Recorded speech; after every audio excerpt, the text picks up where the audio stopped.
what we need to do is to take on the realization that a form of intelligence pervades the universe from the beginning. And it's human, it relates to human intelligence, but it's more powerful because it gave birth to human intelligence.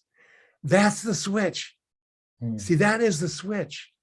Before we thought of the matter as all beneath us, and we were at the top. We could understand things. We could develop mathematical theories, but it's been switched because we now realize we derive from those primordial dynamics. They're not less than, they're more than. And one of the most exciting developments in science will be the study of that form of intelligence and to understand what it's like and what it's aiming at. All of those are questions that were forbidden during the 3 or 4 centuries of modern science. Or if you looked at that kind of thing, you regarded it as kind of a kook, And now it's fundamental to our understanding of where we are.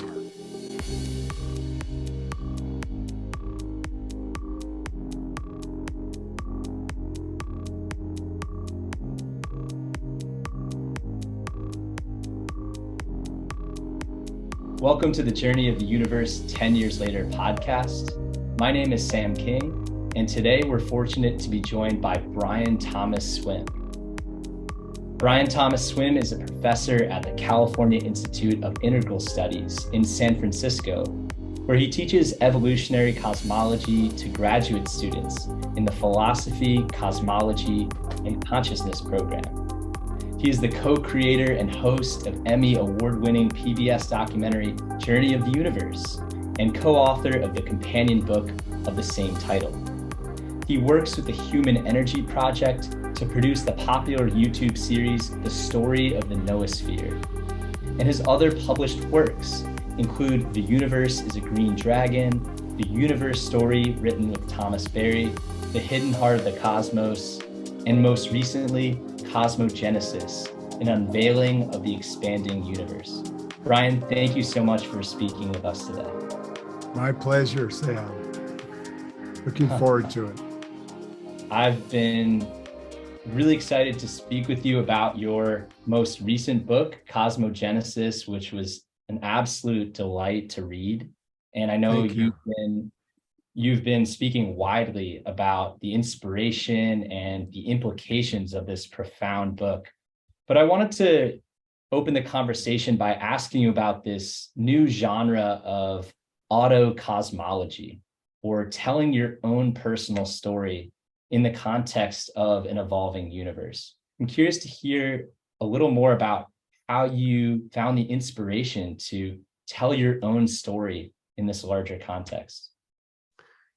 I would love to, Sam. Thanks. I guess the context for my remarks might be the evolution of consciousness.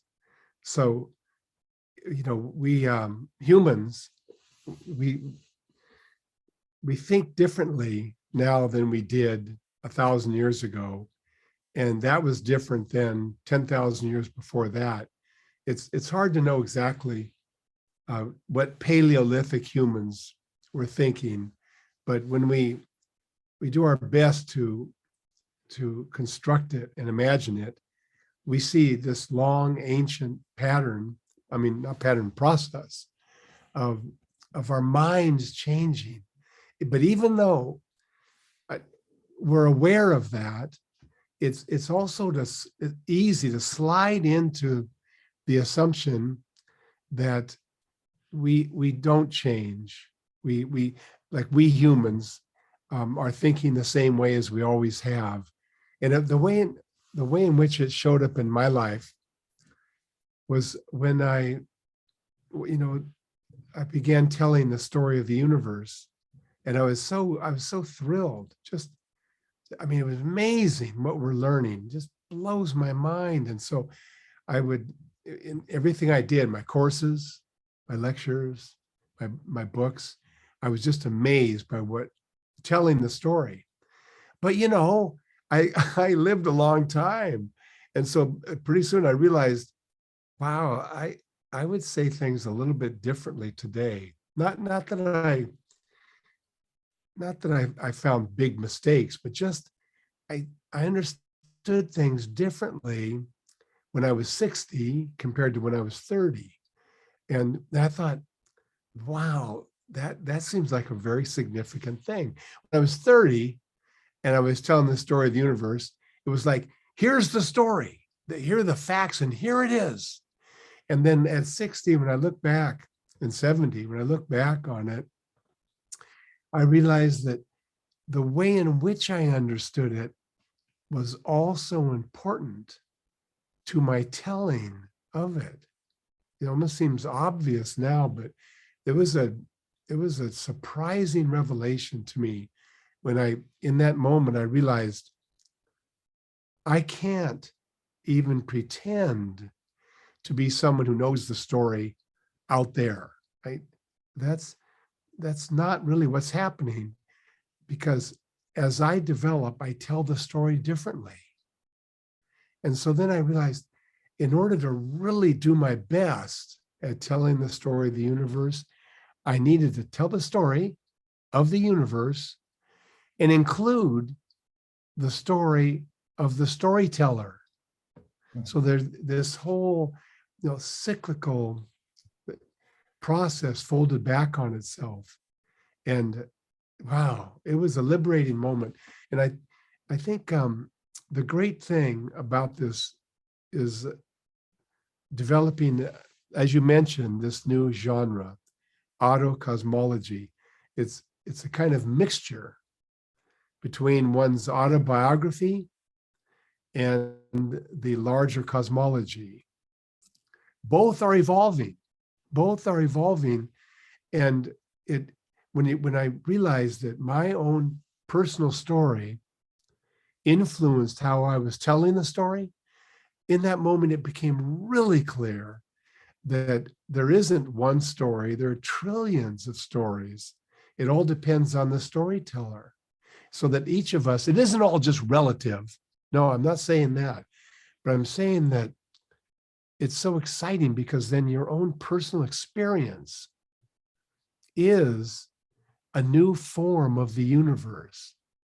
And so one of my hopes is that in publishing Cosmogenesis, and people can see how the story of the universe showed up in my own experience in the daily life, they too will realize that they are experiencing the universe in a unique way. And if we really want to know the story of the universe, we need all of those stories to be told. So then working with Carolyn Cook, who's a novelist and also a professor at CIIS, we came up with this word, autocosmology, as a way of positioning what we were doing. And then we found out that Ursula Le Guin had already used the word 20 years before. So it's been around, and I think it's coming back now through the book. And I know your colleague, Sean Kelly, compared the emergence of this genre to Augustine's Confessions in inaugurating a new emergence of human consciousness. And I think that's so profound. And I see this sense of subjectivity and a sense of participation in the universe process. And in some ways, a challenge to the objective distance from which much Western science studies natural phenomena. I'm curious to hear you talk a little bit more about that sort of alternative epistemology that you're bringing forth, that sense of honoring the subjectivity of the storyteller that permeates this book. Yeah, that gets right at it. In a way, in order to really understand the significance of subjectivity, it really helps to know what the major scientists were like. So like Isaac Newton wrote down his equations, and we've been using those equations, for over 3 centuries. They're just so powerful. At the same time, so that he was the one in modern science that really established this notion of objectivity, because the equations are objectively true. You see, they're just, that's the way the universe is. And yet, when Newton went to speak of the universe, even with all of his brilliance and genius and his equations, he regarded the universe as 50,000 years old. So, he was the cutting edge of understanding, and yet that's so inadequate an understanding. The equations themselves had to be replaced, of course. And so what really is objective? What is this objective reality we're talking about? And now we've worked with Newton's equations, and we've altered them, and now we have the general theory of relativity. And so that's an ongoing process. So some philosophers of science say what we've learned as we've moved beyond the modern period of science, what we've learned is that objectivity is really, a better word for that is intersubjectivity. So intersubjectivity then would be an agreement among humans as to what is the nature of reality. And there's something really powerful about a group of humans having a similar view. I mean, that's what a civilization is, that's what a culture is. And there's a power then, but it is the power of intersubjectivity, because we're constantly going beyond what we've taken as the objectively real. So I know that in a sense, that's an inadequate response to the very, very deep question. But I guess I would say that without thinking about it, we modern humans, have the idea that the universe is out there and is objective. But when you begin to really study it and penetrate into the founders of science, you see that there's a creative aspect.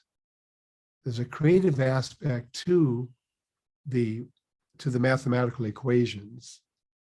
And so that this, by which I mean that the subjectivity of the scientist is participating in, giving birth to an articulation of the universe, as opposed to the idea of the scientist taking a photograph of what's real, and then we have the objective, the universe itself. Now, Sam, these are matters that you and I and many others have been thinking about. And as I talk with you, I feel the mystery of it all surfacing. But having heard all of that response, tell me what your thoughts are on objectivity and how it relates to what I said, if at all. I just want to draw in your response. Yeah, well, your remarks really made me think about quantum dynamics and the way in which measurement is bound up or entangled with the particular positionality of particles. And, that sort of intersection of subjectivity and particle dynamics. And it's, of course, an area I'm not a specialist in, but I'm very interested in how the entanglement of the observer and the observed in emerging scientific processes. And your book really, I think, resonates in large part because as you're suggesting, it's not thinking of the great flaring forth as only something that happened in some other place 13.8 billion years ago, but an ongoing process that is impinging upon my life and my own consciousness now, right? So that sense of, what I am studying is actually a deep inquiry into my own deepest nature. And I think the Yeah, implications of yeah, that are so profound. yeah. That's well said. That inquiry is really a penetration into your own nature. Yeah, and that, just to connect that up, because you brought up the great flaring forth. So um, Newton and Descartes and all of the scientists before Darwin, all of them would regard not all, but I mean many of the major ones would regard the matter out there as inert, lifeless, inert. Mm. And so when we think of, so then it's easy to fall into the pattern of thinking of the burst of the universe as just being this bursting forth of particles that are without any interior dimension. They're just stuff or grit. And yet they develop into us and our awareness of them. So clearly the potential for consciousness, at the very least, the potential for consciousness is present in the earliest particles. And we are this later flowering of that potentiality as the early universe becomes aware of itself. I mean, just think that, Newton, Descartes, they didn't know this. So it's like, it's such a massive shift. I tend to get overly excited by it because it's hard for us even to know the consequences of that. With Copernicus, this guy comes along and figures out the Earth's going around the sun, and the whole modern period comes out of that. And now we have something that's a million times huger. And it's just wow. Yeah, and I'm really just enamored with the sense of awe and wonder and marvel at the intelligence of the early universe that you really illuminate in your work. And this idea that the universe process is not meaningless or simply random, but that the early universe had a profound intelligence to be taking primordial plasma and forging galaxies and creating stars. And this is not simply a human intelligence, but a profound intrinsic creativity that, is germane to matter itself. I'm curious to hear you talk a little bit more about that primordial intelligence and creativity we see in the early universe. I think that shift from the dominant image of the universe among the very best scientists in the 20th century was the universe was like a machine. And that, even if that word isn't used, it's still basically how modern science pictures the universe. It's something that's grinding forward. It's not moving in any particular direction. Things are happening by chance. And all of which has some truth in it. But the insight that we've arrived at is, just picking up on what you said, the early universe knew how to make stars. knew how to make stars and galaxies.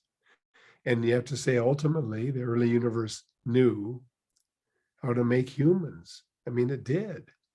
But I mean, but before we go all the way to humans, it's best just to get a feel for this, to realize that when we go back to the primordial plasma, I mean, that in that primordial plasma is the know-how for creating rocky planets. Now even a few decades ago, we didn't know there were any planets outside of the solar system. I mean, I don't know when you first learned it, but I know that when I was a kid, I love to look at the stars. Who doesn't? And I never once when I was a child did I think there are other planets out there. I just took it for granted that the solar system was where the planets were, and then you have these other stars out there. And now when I look at the stars, it's such a different experience, because we know that there are 100 billion planets in the Milky Way galaxy. And right now, the current estimate is 320 million of them are Earth-like, meaning they're rocky planets that have geological processes and the same as Earth. And so what we have now, we have certainty. So here's my main statement. We now have certainty that if on all of these planets that are Earth-like, there are rubies and emeralds and sapphires, because that the planetary process gives birth to these semi-precious gems. So, wow, I mean, that is, I don't know how to make, a ruby. That kind of knowledge is, it's different than the way I know how to read a poem. What we need to do is to take on the realization that a form of intelligence pervades the universe from the beginning. And it's human, it relates to human intelligence, but it's more powerful because it gave birth to human intelligence. That's the switch. See, that is the switch. Before, we thought of the matter is all beneath us, and we were at the top. We could understand things, we could develop mathematical theories, but it's been switched because we now realize we derive from those primordial dynamics. They're not less than, they're more than. And one of the most exciting developments in science will be the study of that form of intelligence, and to understand what it's like and what it's aiming at. All of those are questions that were forbidden during the 3 or 4 centuries of modern science. Or if you looked at that kind of thing, you regarded it as kind of a kook, and now it's fundamental to our understanding of where we are. I love it. Yeah, I love absolutely.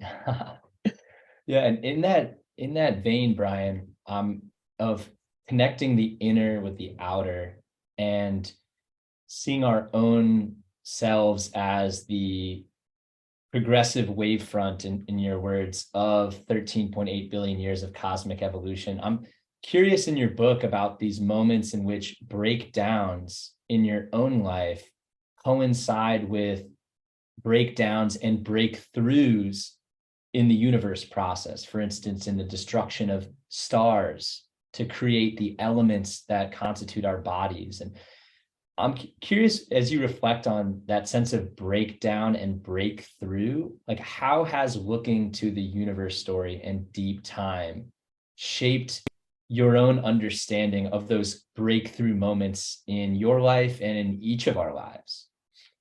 Yeah, I love the way you hooked those two words together. break down and break through. There can be breakdowns without a breakthrough. I mean, things can just fall apart. I was helped in my own life very much by the realization that a star, in order for the star to disperse its creativity, it goes through the process of destruction. And so that, I talk about that in the book. Thomas Berry called the supernova the primary spiritual event. I mean, he was, so such an original thinker. I mean, when I heard that, it was like, what? I mean, in other words, he didn't say the primary spiritual event in the universe. He didn't say is Jesus or Buddha, or Moses. It's a supernova explosion. Once again, he was turning things upside down, and he was saying that it's the spirituality of the supernova explosion that enables all these amazing humans to have their breakthroughs. So he's putting it back on that. And so, what I personally would do I would try to imagine myself as a star and going through this process. And the first part is good from a typical human point of view. Namely, the star is shining and releasing all that energy and transforming hydrogen into helium, and then it continues and it gets even more intensely hot and it begins to transform helium into carbon. So as I would reflect on my life that way, it was all positive. It was all positive. And then it comes to an end. And suddenly there's no energy to hold off the collapse. And then you have this collapse and the entire star is gone. It's been sacrificed. But the elements that it created are dispersed. Now, when I was first learning this, okay, I would look at it this way. I mean, this is embarrassing to admit, Sam, but nevertheless, I think it's important. I would look at the creative part of the star as something I could identify with, and then the explosion and the collapse, that was something that had to happen in order for us to emerge. Now that's true, but what I didn't understand is that the collapse was also true of me, and I think of humans in general. That when as we go through life and we develop skills, we get good at things, well, hopefully, there can come a moment when the very things that we have accomplished and that we have identified with in terms of who I am. I mean, these are things I can do. All of those have to be taken away for something new to emerge. And it's pretty easy for me to say those words now, but when you're in the midst of it, it's excruciating, because it just seems like everything is fallen to ruin. So, I mean, really almost as a way of proceeding in these dark nights of the soul, it's helpful to realize that the breakdown is necessary for the breakthrough.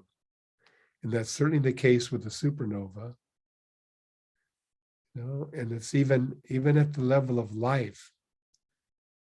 We're in the middle of a mass extinction. We're in a mass extinction. Nobody wants that to happen. So that all of the structures that enable Western civilization, Asian civilization to exist, all of those structures are being torn apart. And it's almost inconceivable to us that something positive can come out of this. But it's important for us to remain alert to possibilities that can surface.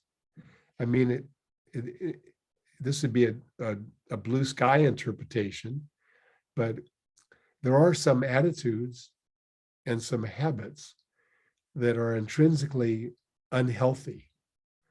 And it's so hard to release ourselves from them that it takes something like a massive destruction of life and the horror of that to find the energy to allow the structures of our psyche to fall apart so that we can become something new, something different. I think that's what all of us actually are called to do at this time. And there's so many things that have to be done, but one of them is to take in the destruction of the Cenozoic era and to be alert to the possibility of becoming a new kind of human in this emerging, what Thomas Berry called the Ecozoic era. So we're in the middle of a massive death, rebirth, breakdown, breakthrough moment. On that note, Brian, I know you've been an ardent proponent of what Teilhard de Chardin and Vernadsky called the noosphere, or a planetary mind emerging through these evolutionary process. And you've been really trying to galvanize this sensibility through the Human Energy Project. Yeah. And I'm curious for you to say a little bit more about that noosphere and how that emergence may be a catalyst toward creating a more viable human presence on this planet.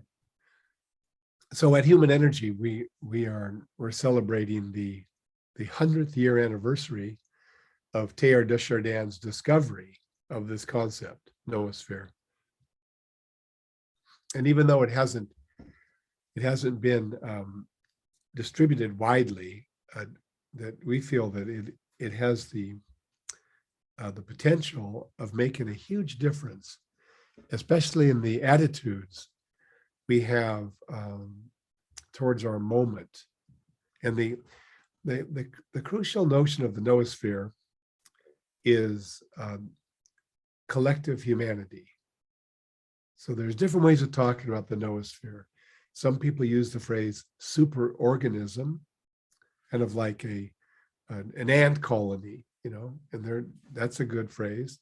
Another phrase is the planetary mind, and with the idea that all of the different humans around the planet are thinking, and they're connected up to one another through the internet. So there's a kind of global brain or planetary mind, and that too is a good image. I like that. But my favorite, because it's so simple, is to say that the noosphere is a unified humanity. First, let me just give you the sequence. This is what Teilhard noticed. He was the first person to really note it, and name it. So we have the rocky planet Earth forms, and it's all molten, and it creates an atmosphere. So we call that the geosphere. And then very quickly, maybe 500 million years, but still early on, the geosphere creates life. And then the life spreads around the planet and starts to alter the planet in substantial ways. It alters the atmosphere in substantial ways. And we call that reality the biosphere. And then we come to our moment. We have the emergence of humans who have spread around the planet and have connected up one to another. And so it's a sphere of thinking. And that's what Teilhard called the noosphere. The noosphere relates to the fundamental meaning of the universe. Of course, there would be more than one fundamental meaning, but a fundamental meaning of the universe is its desire to create community. So from the very, very beginning, the universe right away began to create community, kept building community, and built all these galaxies. And as soon as Earth came together, it began to create community. We call them, the elements, and then these created the living cells. So the universe loves creating communities. So the question we have to ask is, what is the community being created today? And that's, my answer. It's the noosphere. It's a unified humanity. Now we're right in the middle of it. So it's one of the things I point out in Cosmogenesis is it's to get a feeling for how we are already in the noosphere. It's something that's being created, but we are already there. And it's the most obvious thing in the world if we think about it. And in the book, I talk about the moment when I realized that after all these years of studying mathematics and physics, I could note how I think differently than when I was a child, because I had allowed the deep insights of physics to shape my thinking. It takes years. And that's one way. Another person might be affected by years of study of the Bible. It starts to influence how we think. Another by the years of study of architecture. There'd be so many different ways, music. But in each of these cases, what we call our mind has been constructed using ideas from our ancestors. So the way I think, 99% of how I think comes from former people that many of them are long gone. And in that moment, when you start to take that in, you suddenly realize that you are a manifestation of humanity's long journey of learning. You come forth and you're able to think things, do things, feel things, only because of this interpenetration of humans with each other mentally. It's a marvelous feeling. It's a fantastic feeling. Now, I like to call it noospheric consciousness, or equally noospheric experience. That would be my hope with the book Cosmogenesis. I have basically 24 moments of noospheric experience. I never stop and say, okay, reader, here comes one of my noospheric experiences. No, I just write about the experiences themselves, mainly because I don't want to be objectified as the person having the experience. I want to awaken in you the memory of experiences from your own life that have a resonance with what I'm talking about. Because then suddenly we realize, wow, we're so profoundly interwoven and we're so similar. We have these same deep experiences. Now, I think that in the future, noospheric experience is going to be really common. The way a self-reflective consciousness is really common now. At one point in the past, it wasn't at all common. It was a discovery, right? Because like chimpanzees can develop some reflection, back on themselves, this self-awareness.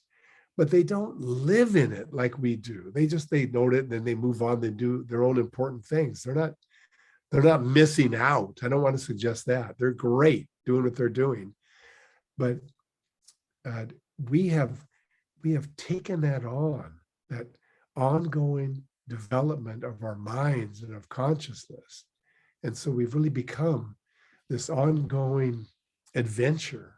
And one of the things that is kind of tragic about our time is that we modern humans, for the most part, don't take into our awareness all that has been accomplished by our ancestors. I mean, it's incredible. My point being here is that the collective human endeavor, right, is profoundly who we are, and yet we haven't really noticed it to the level that is necessary.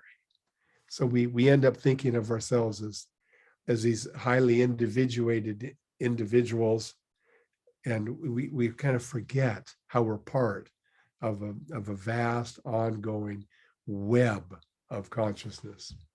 Does that get at it a little bit? Absolutely. Thank you, Brian. I mean, wow, I'm just absorbing the profundity of it all. And one of, this noospheric moment that I can think about in my own journey was when I was a young teacher at 23 years old, and I got a sabbatical replacement position teaching philosophy and religion at an independent school in the Berkshires of Connecticut.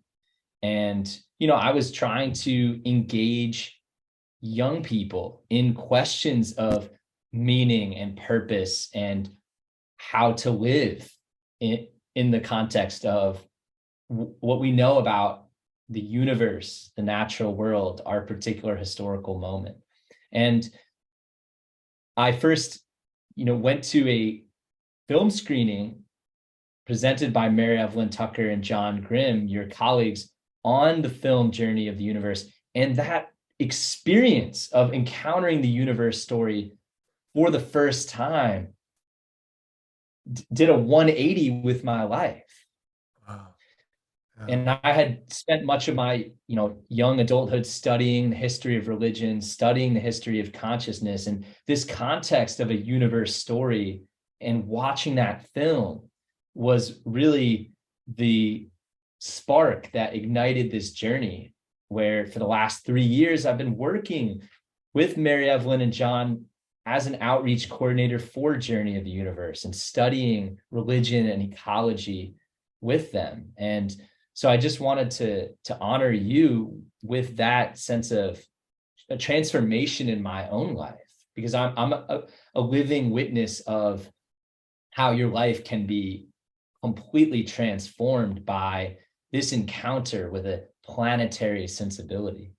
And Brian, I'm curious, it's been 12 years since the Journey of the Universe film was released, and it's been screened all over the world and translated into several languages. And, I just recently returned from screening Journey of the Universe in Guatemala and Costa Rica and had these incredible cross-cultural conversations on cosmology. I'm curious, and you've gestured at this, but how do you reflect on Journey of the Universe 12 years later? And how has your own thinking and sensibility evolved since this incredible offering? So my way of viewing it, my thinking about it is, so you mentioned John and Mary Evelyn, and they like myself, we've dedicated our lives to understanding the vision that came forth from Thomas Berry. So you have Thomas Berry there, and he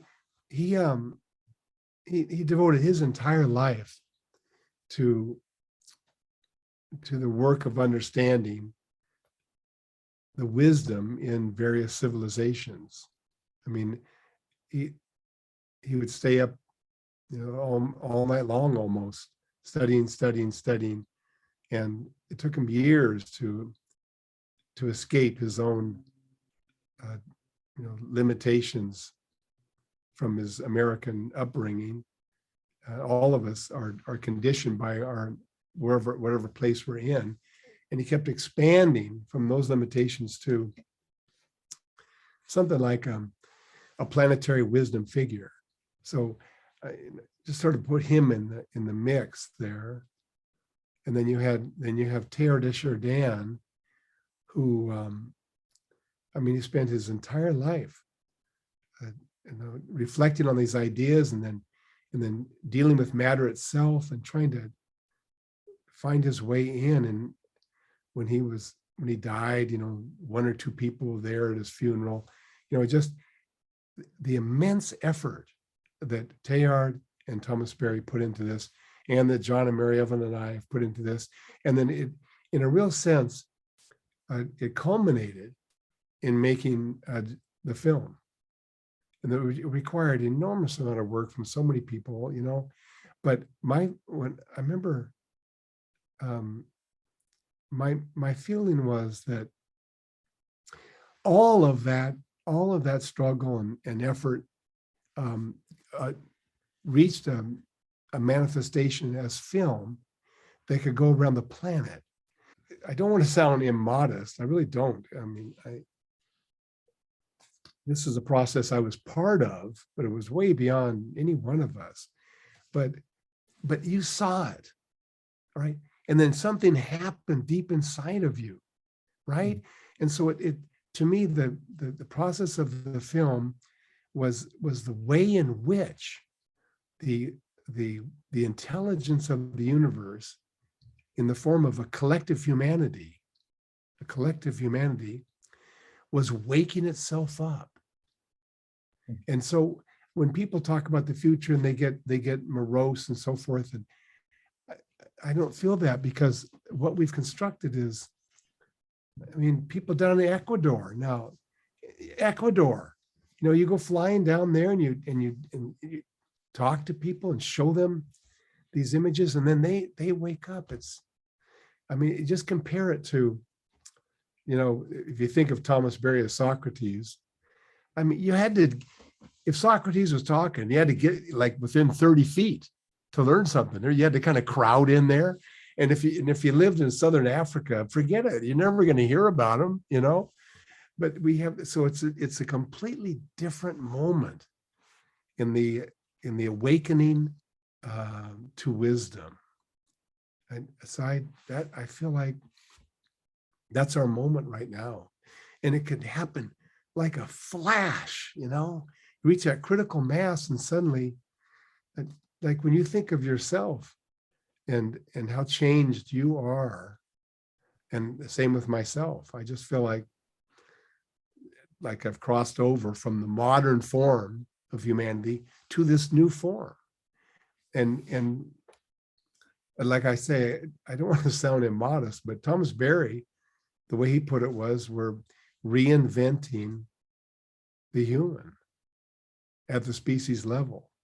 So I feel like I feel like the people that are listening to your podcasts are entering into that process of reinventing themselves and reinventing the human. We're all taking this on, and from different ways. So that in terms of all of that, Sam, I feel like I haven't changed at all. I feel like I'm still at the moment when Journey of the Universe was first released. I still feel that way, And like there are people in Ecuador, when you were down there, that was the first time, for some of them, it was the first time of thinking at that level. It's an awesome experience to think of ourselves as awakening a new form of humanity. But that's how I think of it. I'm reminded of your concluding chapter, Brian, of the book, where you pay this homage to Thomas Berry as a great teacher. And I was just really, so enchanted by this fusion you have, and I'll try not to spoil all of it, but this synchronicity between the ancient Chinese I Ching and the title of your book, The Universe is a Green Dragon, and how those wisdom traditions in some ways fuse together. And I'm curious for you to reflect a little bit about, that sort of fusion process in your own life, and how Thomas Berry maybe brought together the wisdom of religious traditions and the wisdom of the universe story. What comes to mind as you're speaking was the moment actually when Thomas Berry and I did our first public appearance for the universe story. There it was in print, and we were invited to a bookstore to present it. Wonderful audience, but in the audience was Huston Smith. Now, at that time, Huston Smith was the most well-known historian of world religions, the most popular. Who's known all around the planet, and he devoted his life to studying the wisdom of various traditions. And he said it was really funny. He said, Brian, Steven Weinberg, this colossal physicist, Nobel Prize winner, really, really brilliant. He said, Steven Weinberg knows everything you know, and probably more, about the universe. And yet he's profoundly depressed by it. And you're jubilant. And he just looked at me and smiled and he said, what's the difference? And it was the difference is exactly what you said, that working with Thomas Berry, a fusion took place, and it was suddenly, I can use these words. Before the fusion, I would think of science, this body of knowledge, and then I think of religious wisdom, another body of knowledge. And then when they fused for me, like by working with Thomas, when they fused for me, the science and the wisdom disappeared into the universe. From that moment on, I tried not to talk about science, or religion. I tried to talk about the universe. That was the exciting happening. No one's ever asked me that before. So I learned something about myself. Mm-hmm. Thanks, Sam. Of course. And I think about the term universe, right? And the oneness, the sense of integration that inheres in that idea of cosmology, right? Of bridging together these ways of knowing. Yeah. And Brian, as you know, I could talk to you for days and just listen to you. But as we come to a close in our conversation for today, I'm curious, is there a parting message that you'd like to share, drawing on your work with our global audience, with the Journey of the Universe community? What comes to me is just to express the deep joy that I experience in our community. I'm sure some of your listeners, are friends of mine. I'm sure that the majority are not.